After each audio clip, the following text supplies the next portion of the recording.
everyone, it's Nina and welcome back to my channel. Today's video is one that I feel like I often need for myself.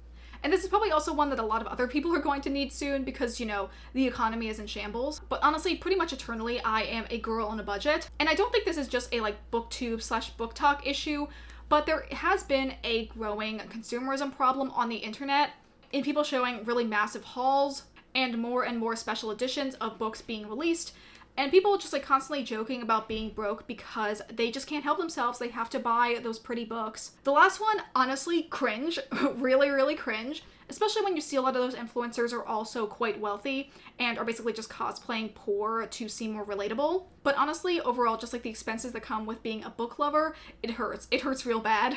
Anyway, this is going to be a look at some of the resources that I have found for getting books for cheap or for free that I thought would be helpful to share. Now, I do want to say, starting off, that I am not a pirate. If you want to yo-ho-ho it up, that's your prerogative. But personally, I am of the mindset that artists should be paid for the work that they put into their creation. Especially with authors, in particular indie authors, where everything they're doing is just kind of a one-man operation. So these are all 100% legitimate ways of acquiring new books. The first tip is probably the most obvious and something I would say to anyone who's looking to get books for free, and that is to obviously use the library. If I ever have a consumerist thought of, I need to buy a book, I'm like, bitch, no you don't. That's me telling myself that, but telling you that as well. I also feel like maybe others haven't tried walking to their local library in a while, but personally I feel like it can give you the same dopamine hit as going to a Barnes & Noble or another bookstore and just browsing. If anything, it's even better because you can take a chance on a random book and it's not going to set you back $15 to $30 to get it. If you hate it, great. You literally have to get rid of it in 3 weeks when your due date is up. And if you love it, you can then buy a copy afterwards to keep. I feel like maybe some of the dislike of getting library copies comes with the inability to annotate. But do you have to annotate every single book that you read? I feel like you can get so much more out of annotating if you're going back through a book for the second, third, or fourth time and reflecting on the work again. And you can do that once you buy a personal copy after reading the library one. Also, you can technically annotate with a library book. It's called just having a notebook page to act as a bookmark where you can write your thoughts as you are reading. I also feel like there is a dislike of reading library books, at least in terms of someone who makes content on BookTube, Bookstagram, or BookTok because of the aesthetics and also maybe a little bit of internet privacy. Obviously, library books tend to have a protective cover on them or have a big sticker on them saying the library that it came from, which you obviously have to edit around if you're posting a photo of it online. And there probably is a lot of that desire of actually owning something. And the idea of being able to show that you own something as opposed to just borrowing it from the library probably is tied up to some people's ideas of how they portray themselves online in trying to portray some level of wealth. And I really hate that. And I think we should normalize posting more photos of your library books online. Again, with the caveat of having the internet safety, editing out the location that you got your library books from. Okay, rant aside, I'm going to move on to my second tip, which is to use Libby and or Hoopla. And I'm also going to give a quick guide for both of these apps as well. So both of these are apps and websites that are connected to your library card that allow you to borrow ebooks and audiobooks for free. With the annotating library books critique I just mentioned, you obviously can annotate digitally and add bookmarks and comments to ebooks and audiobooks that you get through these services, just like you can if you had an owned version of these books. So let's talk now about what is the difference between Libby and Hoopla. There are a lot of similarities in the content between these two sites. Libby offers ebooks, e-audiobooks, and magazines. Hoopla offers all of that, as well as movies, television shows, music, and some instructional courses. The difference really depends on where you live. Your local library system might not have both, they might just have one, since these are external services that libraries have to pay to get access for. Libby, from my research, might get new releases faster than Hoopla, but then Hoopla overall has more content and no wait times. So it's which one do you want to play the game with? On Libby, you can only have 10 holds at a time, and a limited number of books checked out. I think this might be determinant on your library system, but at least for mine, it's 5. And this is also a limit per card, so you can have more than one library card linked to your Libby account. I really recommend if you have a sibling or a parent or a friend in another state or district that you attach their library card to your Libby. You can also sometimes buy library cards from out-of-state locations.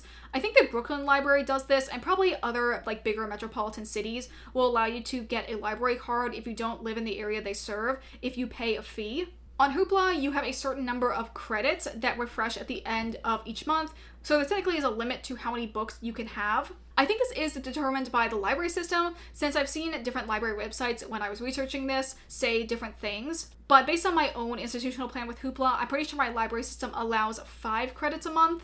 I also heard that for Hoopla, the library pays a licensing fee every time you check it out. But with Libby, it's like they own a license for a book for a set period of time.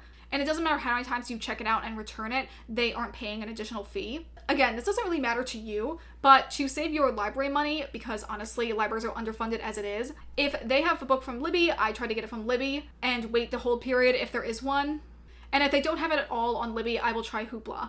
That's my method, at least. Okay, the next set of tips are all things that come outside of the library, because obviously there are scenarios where you want a book but your library doesn't have it, or you might not have access to a library. I'm obviously speaking from a very US-centric position, and I believe there are limitations to Hoopla and Libby depending on where you live. These scenarios can happen, and it really, for me, has been an issue when it comes to getting indie published books. I find this really comes back to the evils of Amazon and their exclusivity in certain books that are indie published, so that the ebooks and audiobooks will become exclusive to you buying them through Amazon, which I hate. I understand why indie authors have to do this, but I really do try to avoid Amazon like the plague if I can help it. One general rule in terms of buying books for cheaper is that ebooks usually are way cheaper than physical books, so becoming an ebook only reader will save you money in the long run.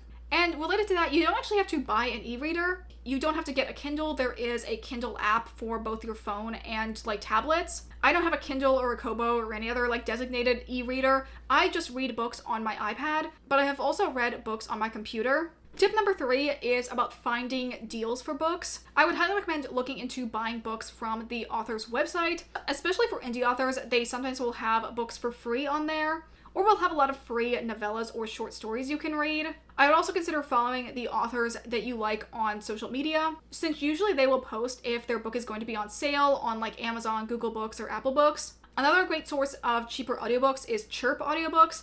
They have really, really cheap audiobooks, often in $6 sales. The only thing I don't like about them is that you don't actually own the audio files. The licensing means you have to use their app to listen to the books, as opposed to getting an MP3 file of the book. Another good option for cheaper audiobooks is Libro.fm.